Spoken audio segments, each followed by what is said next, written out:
Hello, peeps. This is a little bit of a story. I don't know, it's bits of it's funny, but some aren't. But it's a bit about my memoir when I was started on the timber, and I told you last time I was working with turned out to be my best friend, and I was working with him for a good 6 months. And Lumper then moved because there were some other guys driving the tractor, tushing they were calling it.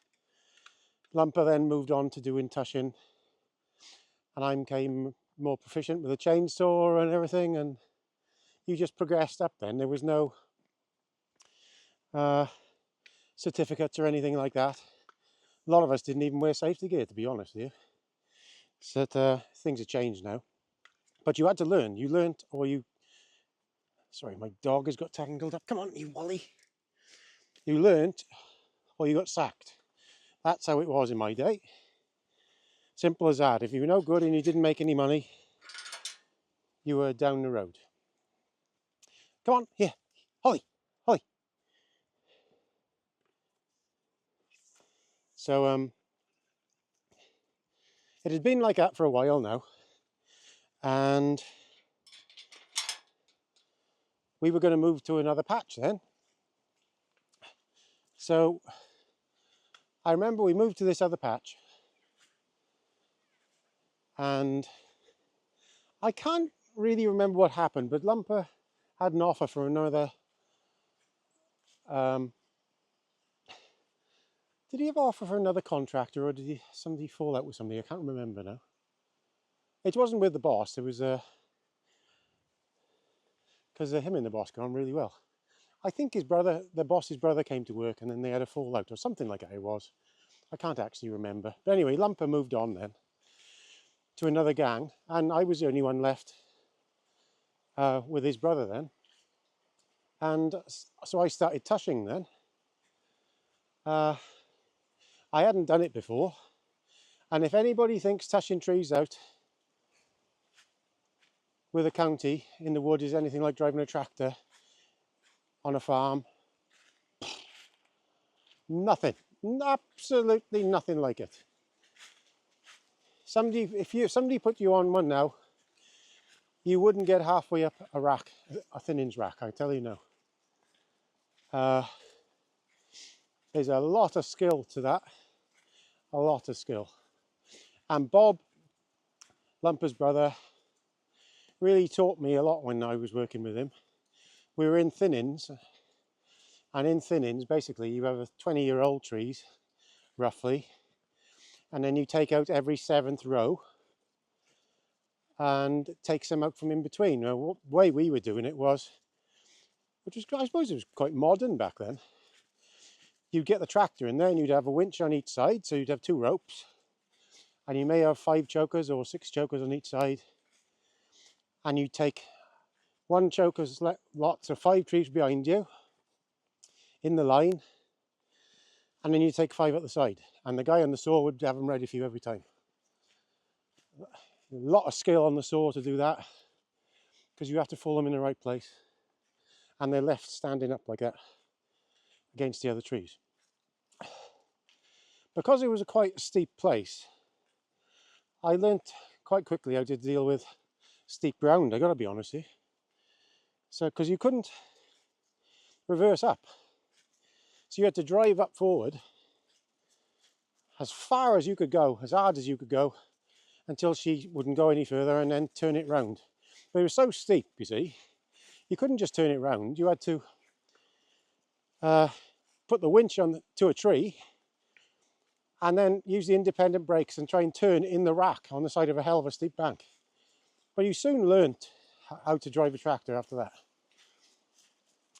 that. So when I was working with them lads, it was very hard work, but it was like a long plod, if you see what I mean. We worked really hard for a long time, and there was really enjoyed my time learning to tush like that, and I always thank Bob for learning me, because he did burn me. A lot of people don't know that, because I became quite good in the end. I don't mind saying so myself. I just took to it really well. Anyway, so I'd only been at it tushing, maybe a month. So it was quite tentative. I hadn't really started a lot. And we went to this other patch then in Havern Forest. And the boss's brother came there to work. I'd never met him before. I'll call him Mac. I just want to make sure everybody realises this. He's one of my top mates now, and has been for ever since the moment I met him. But holy moly,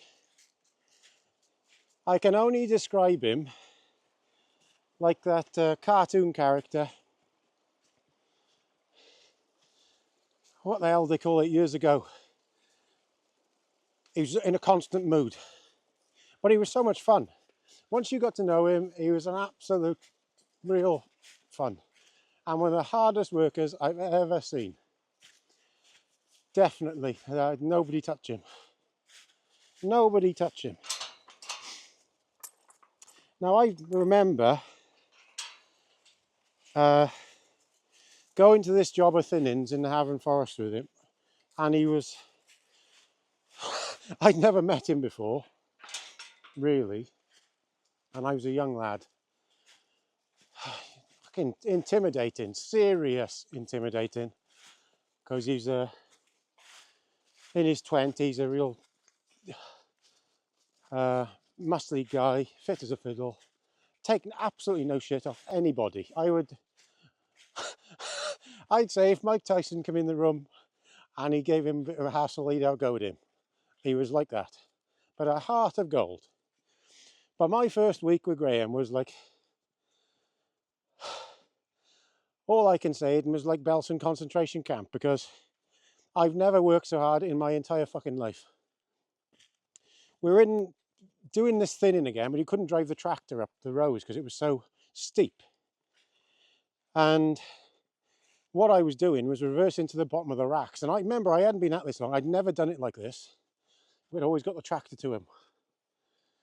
So he'd reverse to the bottom of these racks. Graham would be falling, Mac would be falling them. And they'd be point first down to you, they'd be bowed out. And then you'd pull the rope up with 5 or 6 chokers on your shoulder, which are chains. And the rope, pulling the rope behind you. If anybody's never done that, you want to do that for a day, I tell you. You'd pull it out 100 yards.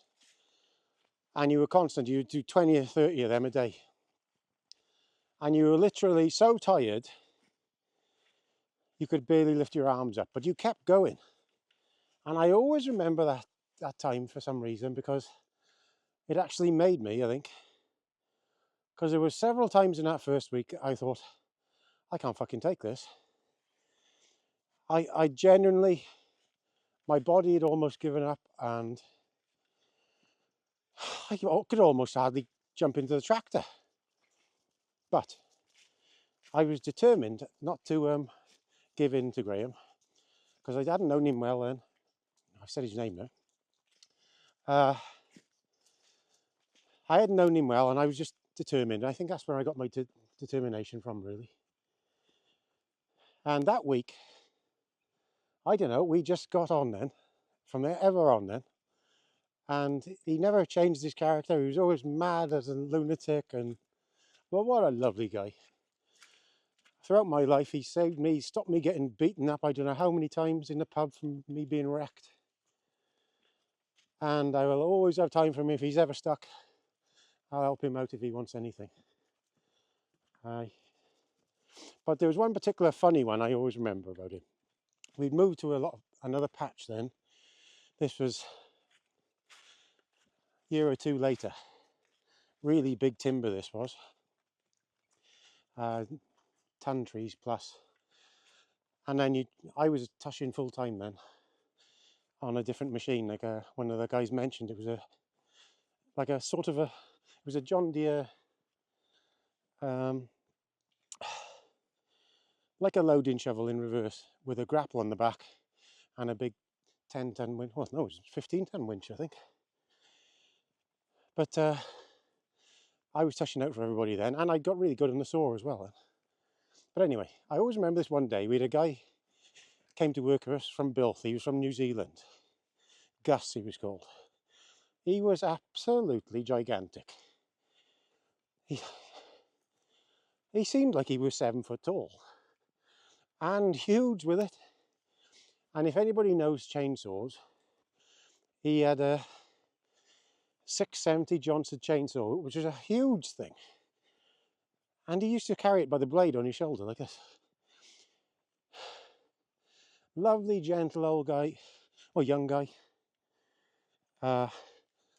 He wasn't probably as good as us then, because he just happened to come to the job. Really hard-working lad.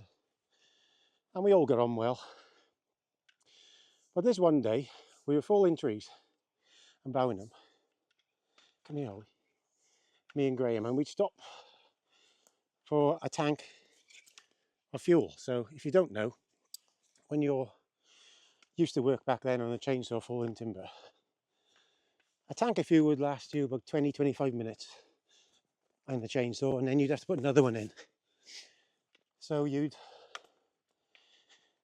work for a couple of tanks and then stop for 5 minutes. Here, Al, come on here. Here. Stop for 5 minutes. So we just happened to stop for 5 minutes and noticed Gus wasn't there. And we were looking down this bank and could see he was going under these windblow trees to have a crap.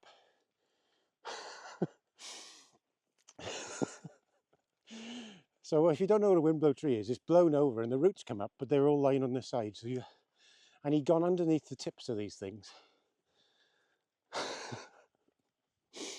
I looked at Graham and I could see he was up to something.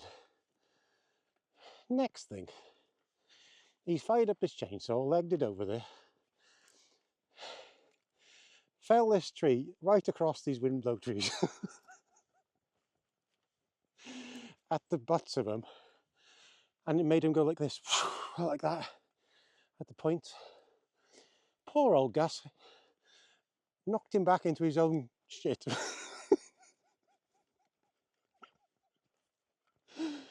Oh my God, he was going mental.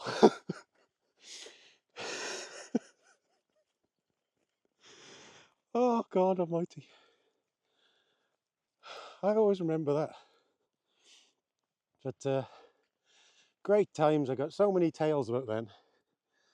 And like I said, all them people I worked with, some of them who I wasn't really friendly with, I see them now and you sort of made a bond, like, you know, because you were relying on each other not to kill you each day or something, so you trusted them a lot. So if any of you are watching, hello, all the best from Gaz. Please subscribe. Ta-da.